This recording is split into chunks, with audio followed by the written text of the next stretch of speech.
Danny Flexon here for Seconds Out with British middleweight champion. Weird thing to say to someone who spent most of their career at super-welter, Liam Williams. Liam, your last performance against Mark Heffron, few people had it as a 50-50 fight going in, but as it turned out, it was quite a one-sided spectacle. Would you put that down as the best performance of your pro career? Yeah, I would say so. Prepared very well and got everything spot on the night. So, you know, I feel like, you know, now moving up here in Sheffield with Dom and the team, it's brought me onto a new level now. Dom was saying earlier when we interviewed him that you've always been able to box, but you've always had a bit too much of a liking for a tear-up.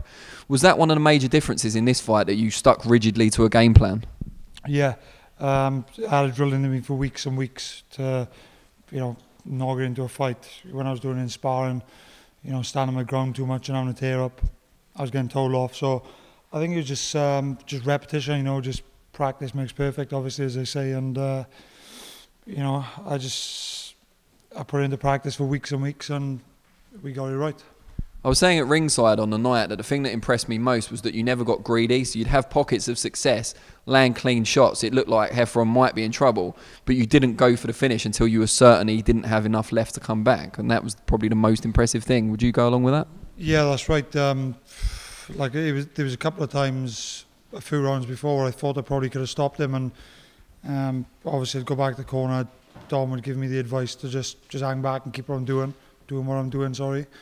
And, you know, I knew in that 10th round when, you know, there weren't much steam left in him, I hurt him and had him going, so went in for the kill.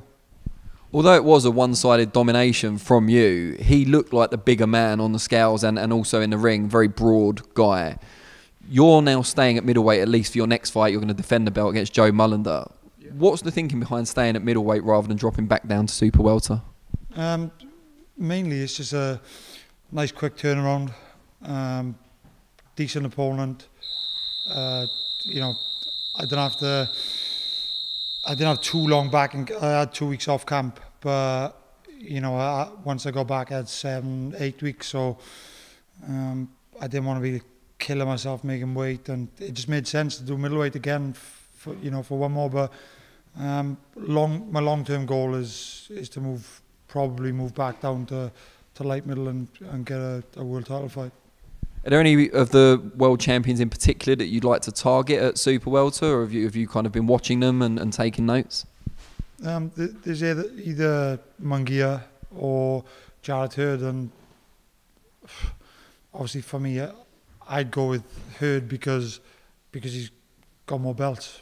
Basically, is the only reason. But I think they're both pretty even. You know, I don't think really one's a lot better than the other. Jarrett Hurd's probably a bit more well-rounded, but I think they're both beatable, you know. I think they both be very exciting fights, and they're both very aggressive fighters, and as we've seen against Heffron and some of your past fights, you seem to come into your own as a boxer against the more aggressive come-forward types.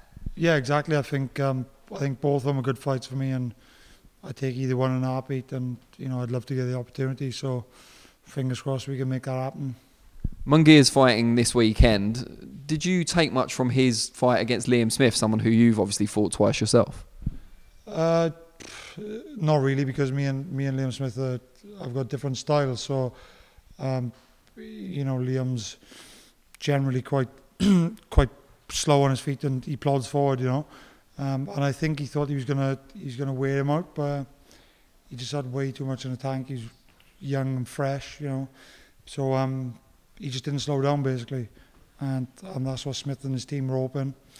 But you know, on the night, Munguia was a better fighter, and fair play to him. He's quality for his age as well. You know, he's doing so well at just 21, is there? So fair play to him. Hats off.